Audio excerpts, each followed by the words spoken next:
ए पतंग बॉय, पतंग पडला, गेला पतंग गेला. अरे आला आला, उडा उडा, उचल उचल उचल. आला काय, गेला. आला आला, आणि वर आला.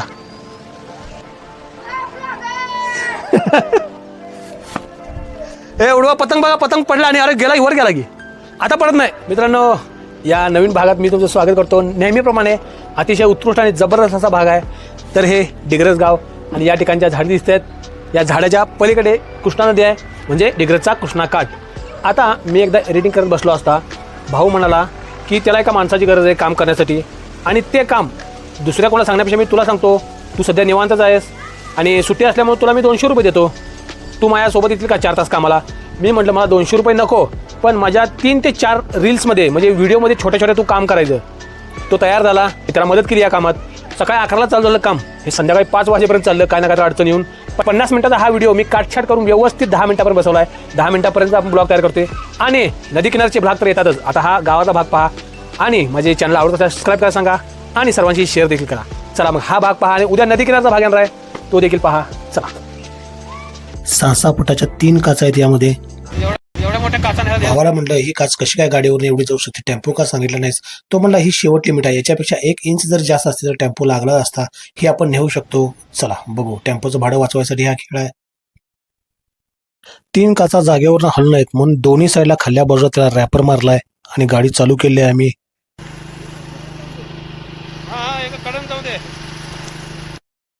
किलोमीटर अंतर जातोय तो पण रेल्वे गेट जवळ खाल्ला रॅपर निघून पडला. मग विचार केला की वरल्या रॅपरची सुद्धा गरज आहे. मग भावाने वरला रॅपर बांधला आणि आम्ही आता लक्ष्मीचं मंदिर बघा असं गाडी हा तिकडे चाललोय. मागं तुम्हाला दिसेल गॉगल ग्लास आहे, त्यामुळं चित्र उलटा फिरता दिसत असेल. माझ्या हातातला मोबाईल तुम्हाला दिसत असेल आणि गाडी अशी आपल्या डिग्रसच्या कृष्णा किनारी चालली आहे. कधी मोबाईल खाली ठेवणार मी, कधी वर घेणार, अशा प्रकारे. इथे बघा आपलं लक्ष्मीचं मंदिर, ज्याचे मी यात्रेचा फोटो टाकला होता किंवा व्हिडिओ टाकला होता. आणि या ठिकाणी पुढे गेल्यानंतर असं जाणवलं की हे दोन्ही रॅपर वरले खाल्ले काही उपयोगाचे नाही, तर वाऱ्याने निघून गेले. मग भावाने पूर्ण सर्कल चौकोनीच रॅपर मारला, पूर्ण वरून खालीपर्यंत. रॅपर जाऊन दे म्हटलं, रॅपर काय लय महाग नसतो. पूर्ण दोन्ही बाजूला त्यानं रॅपर गुंडाळून घेतला, कारण खिडकी एखादी जरी पडली तरी भरपूर मोठं नुकसान होणार होतं. भाडं वाचवायच्या नादात मोठ्या खिडकीचं 6 ते 7 हजाराचं नुकसान होतं. त्यापेक्षा रॅपर मारला. आणि आता गाडीमध्ये पुढे जाताना इथं आमची आई कामावरून चाललेली आम्हाला दिसली. शेतामध्ये गाडीवरून एकला हात दाखवून चालली होती आणि आम्ही घेऊ शकत नव्हतो किंवा मी हात करू शकत नव्हतो. पुढे गेल्यावर या साईडला उजव्या साईडला आपलं बिन रंगवलेलं घर आहे. आई रस्त्याला थांबली होती, पण मी काय हात करू शकत नव्हतो. दोन्ही हात गुंतले होते स्टेअरिंगवर, कारण की मागे खिडकीला भाऊ धरून बसला होता आणि मी पुढे धरलो होतो. डिग्रसच्या कृष्णा काठावरून आमची गाडी पुढे पुढे चालली, कारण कसबी डिग्रसमध्ये सायमोते यांच्या घरी या खिडक्या बसवायच्या आहेत. आणि जाताना ह्या गाडीतनं 3-4 वाड्याच्या पेंड्या पडल्या, त्याला कधी कळालं कोणाटावनं. आता या ठिकाणी मी सायमोते यांच्या घरी पोहोचलो. खिडक्या या ठेवल्या काचा या ठिकाणी आणि हा त्यांचा बंगला आहे. बंगल्यासमोर बाग वगैरे छोटीशी केले, माळवं वगैरे लावण्यासाठी खूप छान. आता विचार केला की लगेच बसवणं दम भरलेलं होतो.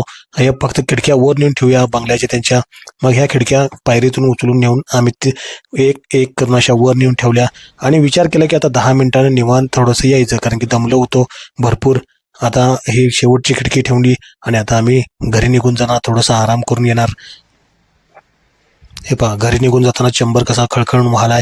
इकडूनच आता या गल्लीत त्यांचं घर होतं मागे आणि आता डिग्रसच्या कृष्णा काठावरून आम्ही घरी चाललो. हे पहा, आपला दररोजचा रोड आहे, ज्या सायकलने आपण जातो पोहण्यासाठी. आणि पुढे डिग्रसचा कृष्णा काठ. आता घरी घेऊन थोडा आराम करायचा आणि यायचं. जाताना पडलेल्या वाड्याचे पेंडे एक माणूस गोळा करून घरला घेऊन चालला होता. आणि गेल्यानंतर भावाला माझं रेकॉर्डिंग साहित्य बॅगमधून घेतलं मी, कारण की तो खिडक्या करत असताना तिथे अर्धा तास मी माझं रेकॉर्डिंग करत बसलो होतो. ते एक तुटलंय, एक माईक तुटलंच आहे. हे पहिला पण तुटलंय. 10 मिनिटाचं आहे ना, 10 मिनिटांनी मी एक व्हिडिओ एडिट करणार आहे, त्यानं जाऊया. घरात गेल्यावर पप्पांचा विरोध झुगारून तेजू समोर डान्स करत होती. पप्पांचं मनोरुग्ण आहे, भरपूर कावतोय, पण ही मुलगी काय कोणाच ऐकत नाही. तात्या कावतोय, जा लक्ष्मी कुठलं काय तात्या कावतोय बघ.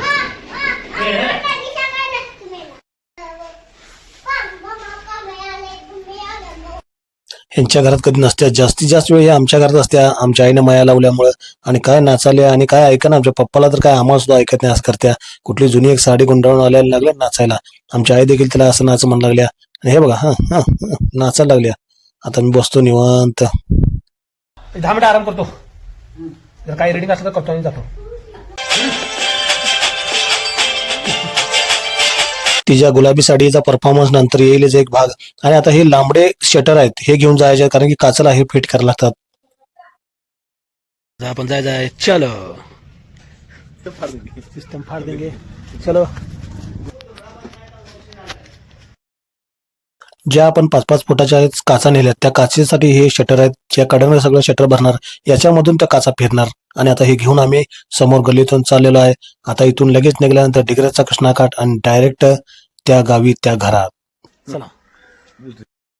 पलीकडल्या गावात काम होतं कसबे डिग्रजमध्ये, आपण मौज डिग्रजमधून हे डिग्रजच्या कृष्णाकाठाहून पुन्हा आम्ही शटर घेऊन चाललोय. आता त्या घरात गेल्यानंतर हे शटर आम्हाला न्यायसाठी भरपूर वळतान झाली, कारण त्या गॅलरीतून हे शटर जात नव्हते.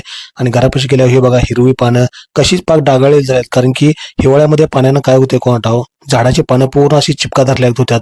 आणि आता भाऊ आमचा इथे. चला आता ही शटर कसं वर न्यायचं, कारण की बिल्डिंगच्या आतून फक्त 6 फुटाची खिडकीच गेली. हे शटर मी नेता येत नव्हतं आणि साईडला माझा मोबाईल बंद असल्यामुळे हे रेकॉर्डिंग त्या घरच्या मालकींच्या काकूंच्या रेकॉर्डिंग केलं, की साईडनं इथून या काकूंच्या मोबाईलमध्ये केलं. साईडनं शटर वर दिले. मोबाईलला माझ्या चार्जिंग नसल्यामुळे इथं त्यांच्याच घराला चार्जर घेतला आणि चार्जिंग लावला. आता भाऊ आमचा शटरचा माप वगैरे घेऊन बघत आहे की पूर्ण असं आडवं ही फ्रेम आहे, अशी फ्रेम करायची आहे. आणि मी सध्या हा मोबाईल दिलाय ते मार्काकडे, पोलीस इन्स्पेक्टर आहेत ते. सरांना म्हटलं तर तुम्ही व्हिडिओग्राफर व्हा, आम्ही दोघं फिटिंगला लागतो, कारण मला ब्लॉग बनवायला लागतो. आणि अशी माप घेतल्यानंतर ते देखील व्यवस्थित रेकॉर्डिंग करू लागले.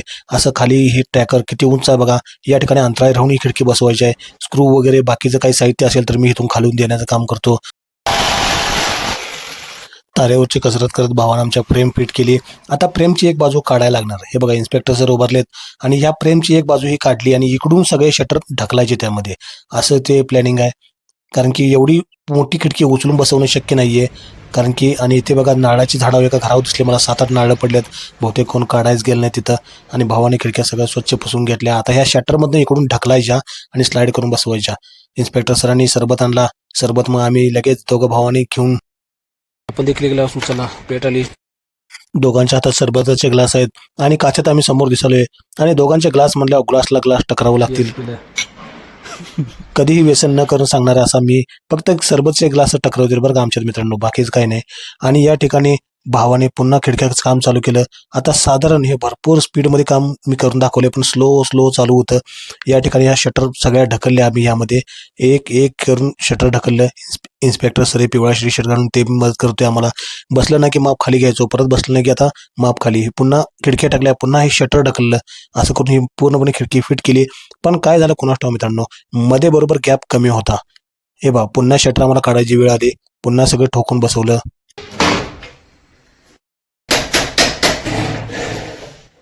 बऱ्यापैकी 4.5 तास झालते आणि असेंब्ली करून झालीच होती.